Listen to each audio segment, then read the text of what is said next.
அண்மைச் செய்தி.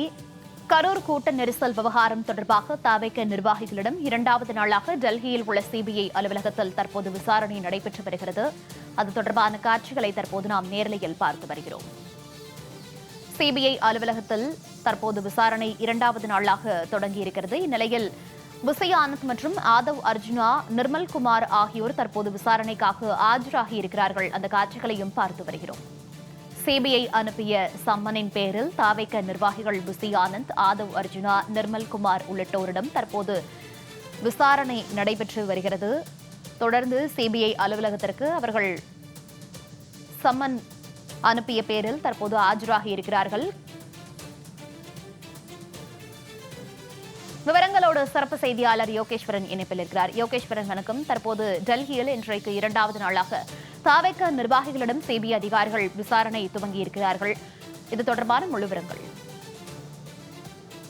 செப்டம்பர் 27ஆம் தேதி கரூர் மாவட்டம் வேலுச்சாமிபுரத்துல தமிழக வெற்றி கழகத்தினுடைய பிரச்சார பேரணியின் போது ஏற்பட்ட கூட்ட நெரிசல்ல சிக்கி 41 பேர் உயிரிழந்த விவகாரங்கள் தொடர்பாக உச்சநீதிமன்றத்தினுடைய உத்தரவின் பெயரில் சிபிஐ விசாரணையை தொடங்கி இருக்கிறது. ஏற்கனவே சில மாதங்களுக்கு முன்பாக கரூர் சென்று வேலுச்சாமிபுரத்துல 41 பேர் உயிரிழந்த இடத்தை முழுவதுமாக டிஜிட்டலைஸ் ஸ்கேன் மூலமாக ஆதாரங்கள் மற்றும் தரவுகளை எல்லாம் சேமித்த சிபிஐ சமீபத்துல தவிக நிர்வாகிகள், கரூர் மாவட்ட ஆட்சியர், கரூர் மாவட்ட காவல் கண்காணிப்பாளர் உள்ளிட்ட பலருக்கு விசாரணைக்காக டெல்லியில் இருக்கக்கூடிய சிபிஐ தலைமை அலுவலகத்தில் நேரில் ஆஜராகுமாறு சம்மன் அனுப்பியிருந்தார்கள். இந்த சம்மன் அடிப்படையில நேற்றைய தினம் கரூர் மாவட்டத்தினுடைய ஆட்சியர் தங்கவேலு, கரூர் மாவட்ட காவல் கண்காணிப்பாளர் ஜோஸ் தங்கையா, அதே போல தமிழக வெற்றி கழகத்தினுடைய நிர்வாகிகள் நிர்மல்குமார், ஆதவ் அர்ஜுனா, ஆனந்த் உள்ளிட்டோர் எல்லாம் ஆஜராகி இருந்தார்கள்.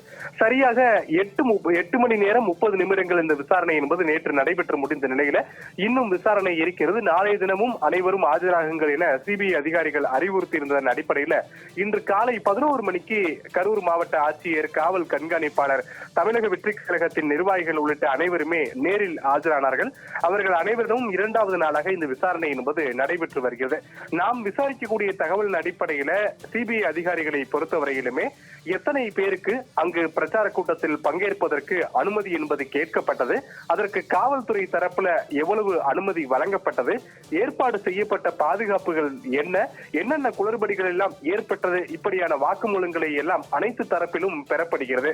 அதே நேரத்தில் தவிக நிர்வாகிகளிடம் தனித்தனியாகவும் விசாரணை நடத்தப்படுவதாகவும், கரூர் மாவட்ட ஆட்சியர் மற்றும் காவல் கண்காணிப்பாளரும் தனியாக விசாரணை நடத்தப்படுவதாகவும் தகவல்கள் சொல்லப்படுகிறது. இதில் மாவட்ட காவல் கண்காணிப்பாளர் மற்றும் மாவட்ட ஆட்சியரிடம் இந்த 41 பேர் உயிரிழப்பதற்கு முன்பாக எடுக்கப்பட்ட நடவடிக்கைகள் என்ன, காவல்துறையால் வழங்கப்பட்ட பாதுகாப்புகள் என்ன என்பது குறித்தும், 41 பேர் உயிரிழந்ததற்கு பிறகாக என்னென்ன மாதிரியான நடவடிக்கைகள் மேற்கொள்ளப்பட்டது என்பது குறித்து மாவட்ட ஆட்சியர் மற்றும் மாவட்ட காவல் கண்காணிப்பாளரும் சிபிஐ விசாரணை நடத்தி இருப்பதாக சொல்லப்படுகிறது. அதே நேரத்தில் இது போன்ற பிரச்சார கூட்டங்கள் மற்றும் பொதுக்கூட்டங்களுக்கு அனுமதி கொடுக்கப்படும் போது என்ன நடைமுறைகள் எல்லாம் பின்பற்றி இருந்தீர்கள், தமிழக வெற்றி கழகத்தின் பிரச்சாரத்தின் போது என்ன நடைமுறைகள் பின்பற்றப்பட்டது, வழங்கப்பட்ட பாதுகாப்பு என்ன என்பது குறித்தும் சிபிஐ தன்னுடைய விசாரணை என்பதை நடத்தி வருவதாக சொல்லப்படுகிறது. இவை மட்டுமல்லாமல் தமிழக வெற்றி கழகத்தினுடைய நிர்வாகிகளிடம் எவ்வளவு பேருக்கு அனுமதி கேட்கப்பட்டது, ஆனால் எவ்வளவு பேர் வந்தார்கள், தமிழக வெற்றி கழகத்தினுடைய தலைவர் விஜய் எவ்வளவு நேரத்திற்கு வருவதாக திட்டமிடப்பட்டிருந்தது, ஆனால் தாமதம் ஏன் ஆனது உள்ளிட்ட பல்வேறு கேள்விகளை எல்லாம் எழுப்பி இந்த விசாரணை என்பது நடத்தப்பட்டு வருவதாக சொல்லப்படுகிறது. தமிழக வெற்றி கழகத்தின் நிர்வாகிகளோடு அவர்களை சார்ந்திருக்கக்கூடிய வழக்கறிஞர்களும் நேரில் ஆஜராகி இருக்கிறார்கள் அவர்களுடைய விசாரணைக்கு உதவி பெறுவதற்காக. எனவே இரண்டாவது நாளாக நடைபெற்று வரக்கூடிய இந்த விசாரணை இன்றும் நீண்ட நேரம் நீடிப்பதற்கான வாய்ப்புகள் இருக்கிறது என்பதை புரிந்து கொள்ள முடிகிறது. வழக்கினுடைய விசாரணையை பொறுத்தவரையிலுமே உச்சநீதிமன்றத்தினுடைய உத்தரவின் பேரில் சிபிஐ வழக்கு பதிவு செய்து விசாரணை மேற்கொண்டு வரக்கூடிய நிலையில விரைவில் இந்த வழக்கு குறித்தான விசாரணை அறிக்கையை தாக்கல் செய்யப்பட வேண்டும் என்பதற்காக கரூர்ல 41 பேர் உயிரிழந்த விவகாரங்கள் தொடர்பான விசாரணையை சிபிஐ மிக தீவிரமாக விசாரணை நடத்தி வருகிறது. அதன் காரணமாக தான் நேற்று 8.5 மணி நேரங்கள் விசாரணை நடத்தி முடிக்கப்பட்ட நிலையில இரண்டாவது நாளாக இன்றும் இந்த விசாரணை என்பது காலை 11:15 மணி முதல் தொடங்கி தற்போது நீடித்து வருகிறது. தகவல்களுக்கு நன்றி யோகேஸ்வரன்.